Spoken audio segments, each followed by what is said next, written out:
When I was in the ninth grade, I was in Algebra 101. I didn't care too much about for it, even though I enjoyed math. But one particular day, the teacher decided that everyone was going to solve the problem on the board.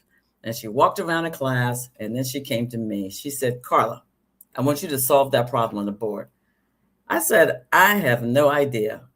I can't see the board. She said, what do you mean? I said, I don't see a problem up there. I don't see the board. She said, because I know she was just annoyed at me. Then she said, wait a minute. She took off her glasses and she said, Carla, put these on.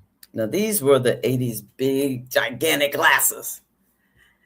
And I put them on. I said, oh, I can see the board now. I can see the problem. She said, Carla, tell your mother you need glasses. That evening, my mother took me to the eye doctor in Crofton, Maryland, and I've had glasses ever since then. So what's my point? My point is just sharing that educators, they actually do far more than what they're required to do, not just to be able to instruct us, but they impact our lives. And today on Lead Like You Mean It, people, we have two educators. I'd like to bring them up to the stage. We have Julie Allen. Julie is an experienced instructional, I can't even say it, designer with over 15 years of experience creating learning experiences that are accessible and effective. She specializes in web accessibility and helping organizations build inclusive training programs. Hey, Julie. Hey, Carla. We also have Rachel Martinez. Rachel is an instructional librarian. Hey, Rachel, it's the first time I've heard of that. Yeah. We've got to talk about that. I've never heard of that before. She's also a project manager with experience designing curriculum and training programs in both industry and academia. She enjoys helping entrepreneurs and business owners translate their expertise into teachable skills. Welcome, Rachel. Welcome, Julie. It's glad to have you on Lead Like You Mean It, people. All right. Thank you, Carla. We're excited to be here. Hey, this is the first time I think on the show. Maybe we had one with we had a Confident Leaders Summit a couple of weeks ago, but this is the first time we've had really just two people. We usually just have one, so this is a great opportunity. Yeah, we're excited to be here. Oh, yeah, we're here for it. We're doing it live, as we always say. That's right. So, Rachel, talk to us before we get into the questions. Talk to us about the. Let me make sure I get it correct again. Because again, instructional librarian. Instructional librarian. Instructional. Yeah. I can't say it with my teeth. Instructional librarian. We get it. Yeah. So information literacy is one of the most important things that people learn throughout their lives, both in the classroom and outside of the classroom. And it's how to determine what information they use to make decisions in everyday life. And so in an academic environment, like where I'm at, so my day job is that I work at a medical school. And so we teach information literacy in the context of health information literacy. Mm-hmm. And so that means being able to find the information, being able to assess its worthiness for whatever context you're using it in, and then being able to disseminate that and communicate that to your peers and to the people that you are serving. So in this case, it would be doctors and patients. Mm-hmm. So, and I've done this for quite a while now. I've been a librarian for about 10 years, and I'm all about finding resources and all about letting people know what resources they have available to them, and teaching them ways to assess if it's worthy enough for them. So I'm thinking of a librarian. When I go to the library, it's about less than a mile from my house. Yeah. What's the difference? Pardon me. What's the difference with working with a doctor who needs information than with me? Yeah. So it's really all boils down to the same need, right? Like they need information, whether it's a book or in a doctor's case, maybe an article. So it's really just pulling from a different source and being able to have the knowledge to know that specialized information and being able to help them. So my background, I have a background in biology. And a lot of my colleagues do. They do have backgrounds in science or teaching as well. And they're able to help with that. They also, a big part of medical librarianship is being able to help with publications. So the way that I like to explain it is that there's always communication going on in medicine. And sometimes that's through formal means like journal articles. And so that is how people talk to each other. That's how discoveries are made. And so there's always something being researched, and it's always being talked about, and it's always being written about. And so that's where we kind of come in, where doctors will say, hey, I'm noticing this in this patient, or I'm noticing this pattern in this population of patients. Can you help me find literature on it? And if there's a gap in it, I want to be able to talk about it. I want to be able to contribute to that wider conversation. And so that's where I come in. Cool. So we have a comment here from Victoria Kane. She said, hey, yay, librarians. Hey. Rachel is amazing because I mean everything that we do in our company is evidence-based. So I'm always asking Rachel to pull research. And Rachel always finds the most amazing. So we can present that to our clients too in terms of like evidence-based practice. So Rachel is just a fount of experience and knowledge. Wow. Wow. Because I would think that, so if I'm going to the library to look for a particular book, I'm thinking, how would a doctor approach you from a leadership perspective? Because my thought would be he or she could come across in a negative manner. I don't know for sure. Just because they need something to be able to help someone's health, to be able to improve it, to whatever, prepare for surgery or anything. But how would they come across from a leadership point of view? From a leadership point of view. So I think that a big part of good leadership is knowing what you don't know. And so I think that I'm blessed in that I work with some pretty amazing doctors who exhibit that trait. And so they will come to the library and they'll be like, hey, I'm lost. I don't know. I have this question that I want answered. It's a research question. Can you help me find this, and usually, and when they come to us with that mindset, they're open to it. So I think that from that leadership perspective, things run a lot more smoothly rather than, hey, I just need this. Yeah. Yeah. That's pretty cool. So basically they come from a perspective of humility. Yes. Yeah.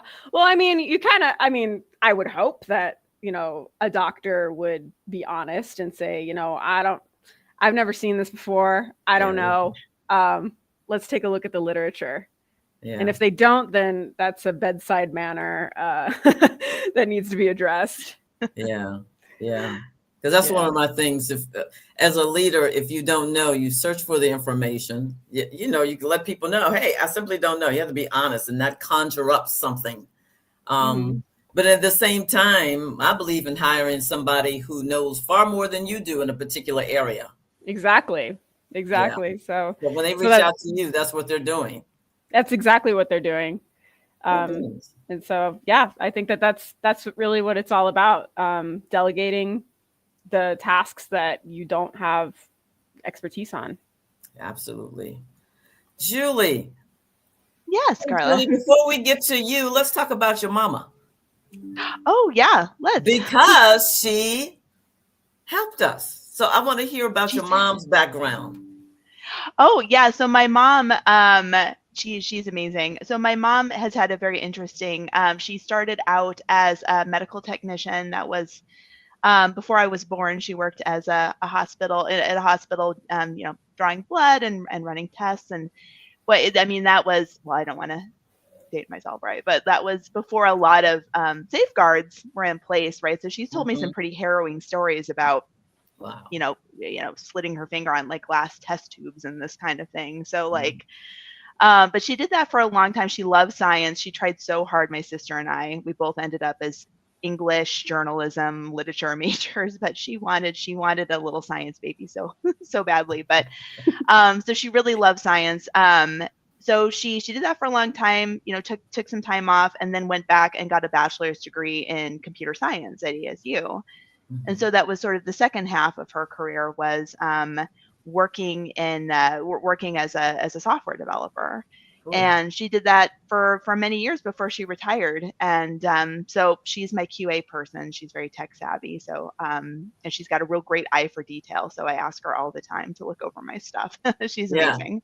And that's the reason why I thought of her because she said, you know what? I think I'm gonna ask my mom to Yep. look at, to look at this, to look at the product. So that's pretty cool. Mama So Yeah. Marsha. Yep. Mama Marsha. say that again. I said Mama Marsha. She comes in clutch. That's great. You have a great resource and a trustful resource as well. Yes. Tell us a little bit about your background, Julie. Yeah, no. So I kind of touched on it in a bit. I have a bit of a weird background. My undergraduate degree was in journalism. So I started out wanting to be a writer. Actually, even before that, I really wanted to be an animator. So I started my college career in the arts and took a weird circuitous route into photography, which then led me into journalism, which then actually led me into writing.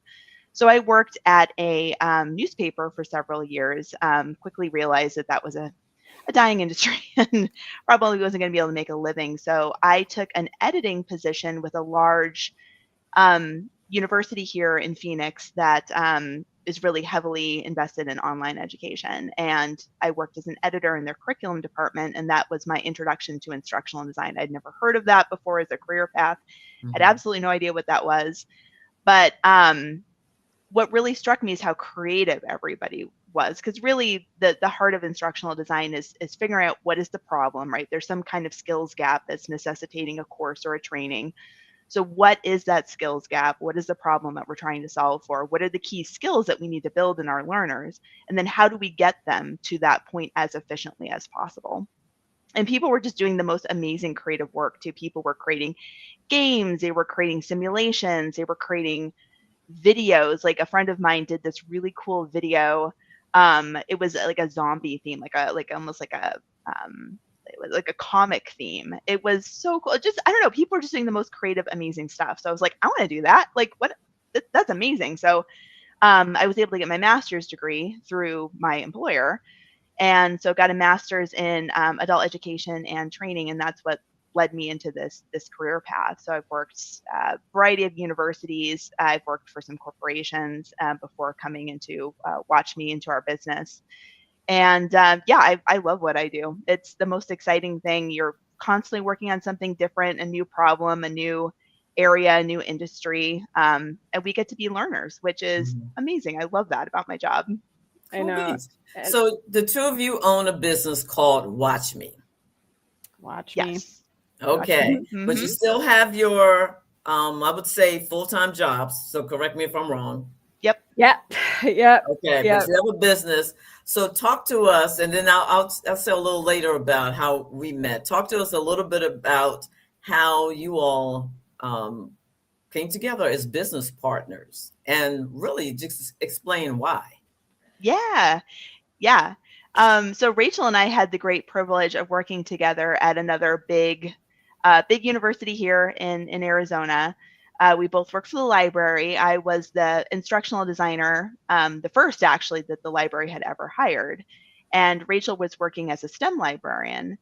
And I started about 6 months before COVID. Rachel, I think you started a little earlier than I did, but we were both pretty just a little new, bit. Yeah. kind of getting acclimated to, to this new place that we found ourselves in. And then the bottom fell out because of COVID, right? And we went virtual. And so me coming from an online education, I've worked in online education pretty much my large part of my career. So that was, for me in a weird sort of way, it was kind of like, I don't want to say my time to shine because it was a horrible time, but But it was. but I was very busy, because everybody needed to transition to online, and that's, how do we move this educational experience online, right? So Rachel and I started working together. We ended up creating a whole new product line. We called them lib kits, but it was basically because faculty kept coming to us and saying, like, we are having this gap, right? Students are coming and they don't know how to do a literature search. They don't know how to find the right database. They don't know how to cite their sources. They don't know, they don't know how to find appropriate research for their discipline. And especially for online courses, right, where we have students like all over the world potentially, they can't physically come to the library, and we can't do in-person like real-time instruction. How do we do that? So Rachel and I put our head together, and we came up with basically a collection of offerings specifically attuned to the problems that we were hearing from faculty needed to be addressed. And we created an entire line of products that could be dropped directly into their course shell, so people could put it just at the time where students needed it, right? And Rachel is just so amazing. We had such a great time working together. I'll let you talk, Rachel. I'm blabbing. No, I mean that's exactly what happened, and I think that that problem had preceded COVID, to be honest. The library was small in comparison to the size of the university. And so it was like at the beginning of every semester, we were just slammed with these instruction requests. And it's basically like you go into these huge lecture halls filled with, these 100, 200 level classes. And it's like, oh, teach them about the library. You have 20 minutes. And it's like, that's not an efficient use of anybody's time. And if you're in a classroom full of 18 and 19-year-olds, they really don't care. Like they'll be on their phones, or they'll just not show up, or they'll walk out, and it's just like, we're just spinning our wheels at that point. So that had already been on my mind. And at the time I was taking instructional design classes at that university as well, because I was taking advantage of the discounted tuition. And so when Julie came on board, I know, Julie, I cornered you in like the break room, because I was just like so fascinated by her skill set. And I always tell Julie this, but I love working with Julie because she comes from this place of yes. Like, when you work, so in improv, they have, the yes and principle. So whatever anybody else does on the stage, you go with it. You say yes and you try to build off of that. And I've never had any of my ideas shut down by Julie. Aww. She always builds upon them. She's always hyping me up. I will always love Julie for that, and I think that's why we work so well. And so I think that during that time we realized that we worked really, really well together. And the way the Watch Me came about was because probably, fall 2020, that was when we got the call to come back into the office. Everything was going to go back to quote unquote normal. And things were still a mess. And I think that in the desire to get back to normal, they kind of put online learning at the back burner again. And we just thought that was so short-sighted. Like that was so, like, you're throwing the baby out with the bathwater, right? And it just felt like we were just getting stifled. And I didn't want to go back to those big lecture halls and feel like nothing. I just felt like useless, And we had some faculty champions who were really, really great and really liked what we did. And so when you know, our bosses kind of shut the door on us, it was like, what? And I mean, it bothered me so much that I mean, so this is how the name came about. I actually had a dream that it was me and Julie in this boardroom or this conference room with our bosses and our peers, and it was like we were just throwing out ideas, and every idea that we were getting was being shot down, which is not, you know, deviating from real life, because that's really what was happening. And in the dream, I actually got so angry that I flipped the table. And I said, "You don't think that we can do it? Watch me do it." And I remember we discussed it in, I think we were on Discord or, you know, some kind of chat room. And at the time we had a third person that wanted to be involved in it. And I wrote out like what this nightmare was. And that person was like, "That's our name. That's the name of this company." Yeah. And so that's how Watch Me was born, because it's like, not only, you know, in that instance of just like total frustration, but I think that when people are learning something, there is that element of watch me, you know, watch me do this new thing. I think that we're all about viewing learning as a vehicle for new experiences. And I think that's what people really crave. Yeah. I saw a comment from Connie about the story. I thought it was watch me from a perspective of, you know, just watch me as far as looking at my e-learning. I'm sitting here on my laptop. But the fact of it took me back to maybe about 2 years ago, when I was told, as I'm building my coaching practice, that you should only focus just on coaching. And I'm sitting here thinking, okay, well, while I enjoy coaching very much, there are other things that I can do.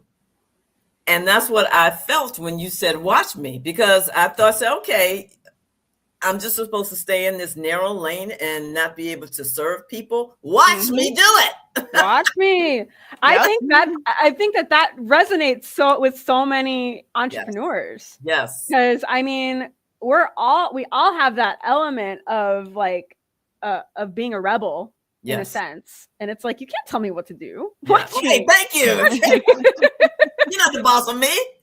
Yeah. Get out of here. I'm my boss. That's pretty good. I have to remember that, because it is a sense. It is with entrepreneurs. You don't believe I can take this path that's unknown, or a path that's unfamiliar with you, but it's something that I want to do for myself, and I know I can serve other people. So, you know, I can snicker and say, you know, watch me. I love it, because I was just like, get out of my seat. Yep. That's cool.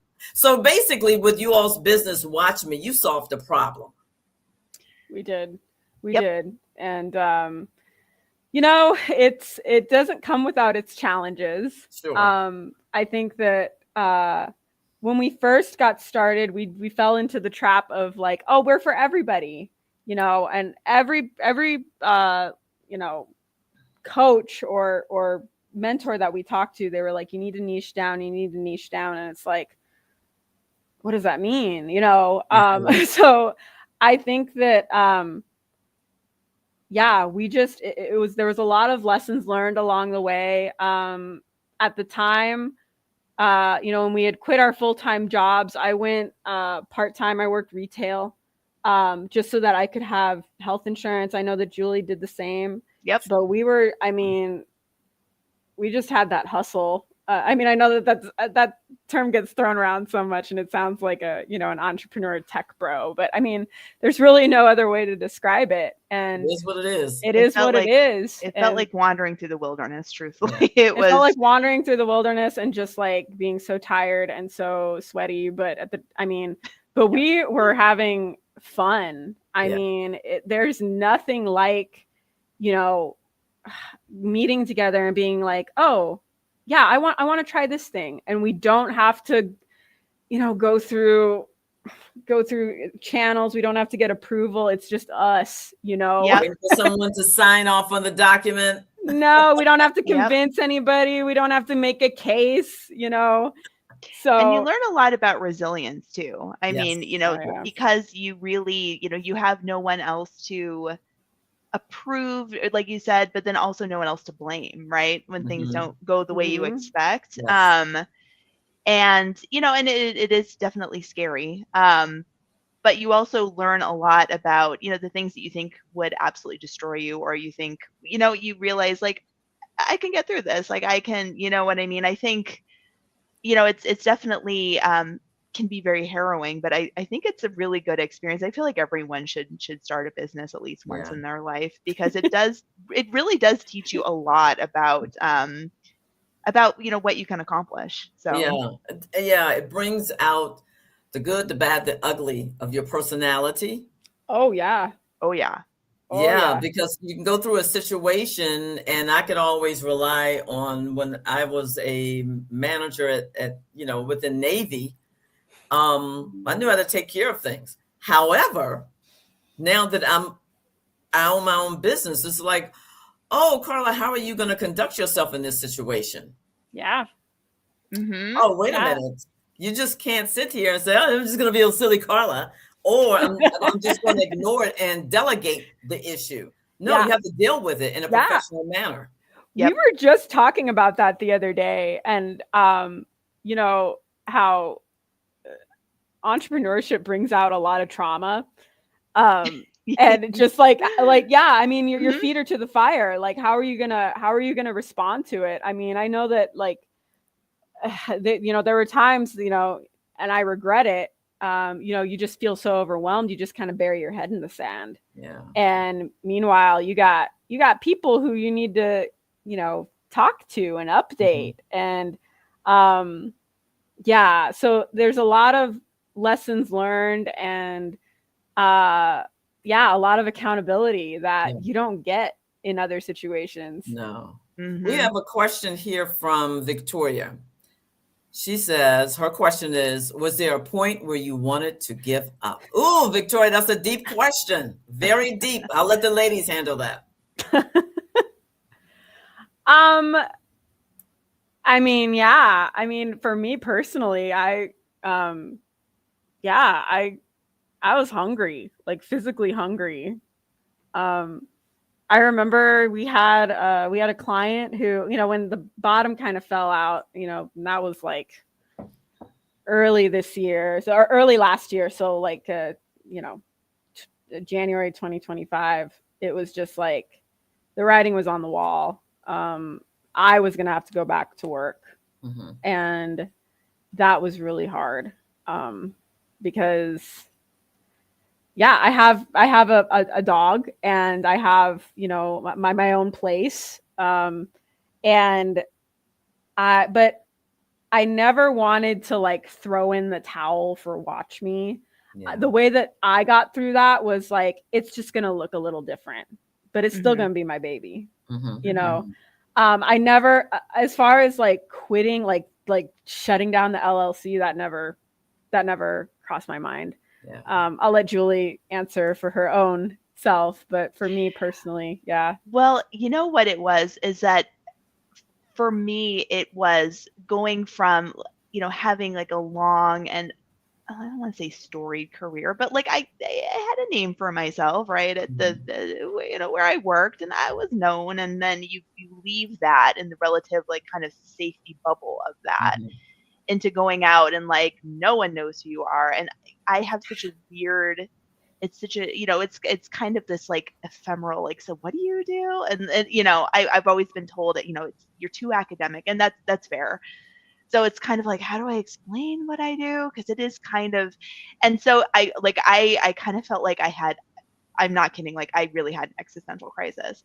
Who am I? What do I do? What value do I bring? Like what? Yeah. And like I really had to work through that. And truthfully, I'm still seeing a therapist on the regular, which is a great thing for any entrepreneur. Yes. Have a therapist on but because it was like within the context of my job, right? Like I had a role, I had a firm, like job responsibilities, and so that really, and I a lot of my identity was really tied up in my job, if I'm honest, right? Like I love the work that I do, and that really brings me a lot of joy.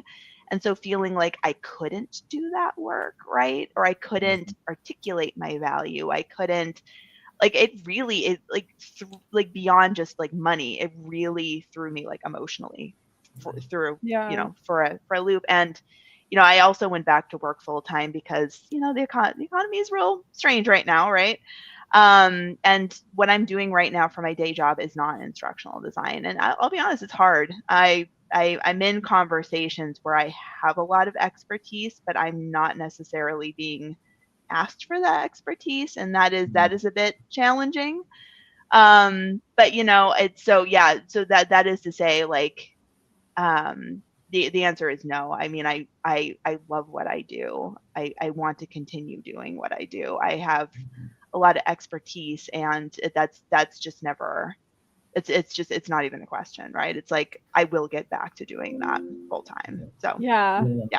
That's something that the whole identity thing was really a big thing for both of us, because I know that in libraries, like being a librarian, there are people, I mean, that was my identity as well, and I didn't realize it until, and I was really stubborn when I quit. I was like, I'm never going back, I'm never doing that. I was so like disillusioned because we had come from a pretty toxic workplace. Yeah. And I was like, I never ever want to engage in any of that again. Thank God, like the place that I'm at now is nothing like that. But I remember like maybe, God, like a year after I had left, I was working retail, and one of my former coworkers from that place,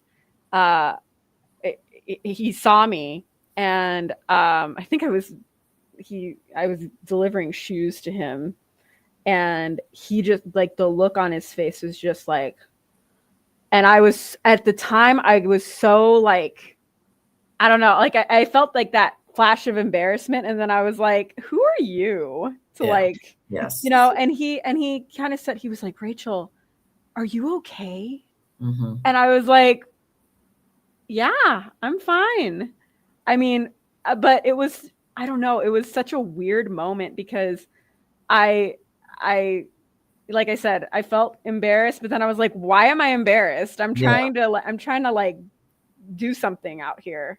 Yes. And this is just what it looks like, so and it's not permanent, it's temporary. It wasn't permanent, obviously, but yeah, I remember that, and I remember being like, God, did I make the right decision? But then I know I did. I know I did. Yeah, that's one thing that I don't hear too much of about being an entrepreneur, is that it's like this. And when Victoria asked that question, is the time that you wanted to give up? So sometimes on a daily basis, but just for that day, not the big picture. Yeah. I don't want to deal with it today. I want to give up for this moment. But in 5 minutes, I'm going to continue on. But it is like this. It is. But it's enjoyable. It's one of the most challenging, one of the most interesting. And I know I have educators here, but I'm going to say one of the most funnest things that I've ever. We'll allow it. Okay. We only have about a minute or so left. I need to ask you one of Connie's questions. Connie. Yeah. Connie. Connie's done a great job. She's an excellent producer of this show. She is, yes. Okay. I'm going to rephrase it in a way. How does the boundaries to protect your ability to lead support other people within your business? So it's a boundaries question. I think time is a big one for me. Especially, Julie and I have different work or wake schedules. Julie is way more of a night owl, and I'm more of an early bird. And so just like honoring that. So if I'm like working early in the morning, I might wait until a certain time to start peppering her with questions on Google Chat. And then, same with Julie, like she knows that I'm not one to burn the midnight oil. And I think that has saved us from unnecessary arguments. Yeah. Yeah. And the other thing I would add too is that not allowing people to question my expertise, because that was something when I was younger. Beautiful. I think there may be a bit of a gender component there, let's just say, but kind of feeling that need to explain and back up and at this point it's like, no, I know what I'm talking about, right? And there, like, that is a boundary too. Like, I'm not going to litigate my experience or my expertise. Take my advice or don't. But I think there's a bit in that. I think that just comes with age, right? Where it's just a switch, and and that's kind of what I need to like keep my sanity, frankly. So I think that's something a lot of folks out there struggle with, right? It's just we're not gonna go down that rabbit hole. Take my advice or don't. Yeah. So I never realized, because I am, just for the audience, I am a client of WatchMe. And now that you say it, Rachel, I get it, because I would look at my emails in the morning and you would respond. Then later on in the day, Julie would respond. Hey, Yeah. the collaboration works. It does. It really does. It works. It definitely works. So for you all, so Julie and Rachel, they created, I call it Pro Launch, and it's for young professionals to help them in the workforce, because young professionals, I wish someone had provided something for me, but they need help navigating to understand that the cultures are different when you go from one organization to the next. It's just like going to a family member's home. Their home is far different than the house you grew up with. So you have different cultures within the organizations. You also have different generations. I'm a Gen Xer. At times it was challenging, if you can believe it, for me to deal with baby boomers. And then when the millennials started coming up, and they asked me years ago, "Oh, Carla, what about LinkedIn?" And I said, "LinkedIn, what is that?" Yeah. This was around 2013. I had a millennial. She was a contractor, and she said, "Oh yeah, I was just offered this job in California." And I thought she went and she, normal thing. I worked for the government. She went and she said, "Oh no, someone reached out to me on LinkedIn." And I'm like, huh?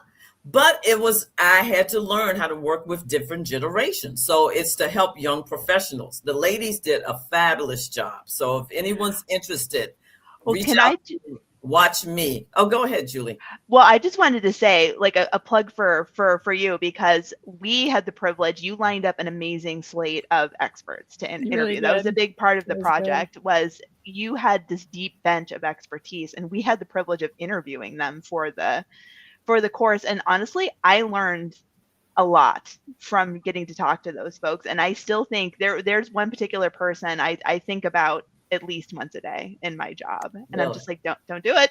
Don't do it, Julie. Don't. Oh, who was that? Who was the person? I'd have to go back and look up. I'll get back to you offline, because I just need to refresh my memory. But I just in terms of, and you too, like there were a couple of things that from your expertise, from your experience, that I think about at least once a week. And just such a fantastic lineup of speakers. And if anyone's interested in checking that out, it's just, you get to learn not just from Carla and Carla's expertise, but also this amazing collection of really experienced people who really share a lot about their experience and the lessons that they've learned through making mistakes in their career. And it was phenomenal. So yeah, loved working on that project. Yeah. Well, ladies, I told you the time would go fast. Yes, it's really after the hour. Thank you so much. I appreciate this. Beautiful time with Rachel and along with Julie. Thank you, ladies. It's been fabulous. Thanks, and Connie will place your information in the comments in case someone will want to join Watch Me as a client. I highly, highly, highly recommend these ladies.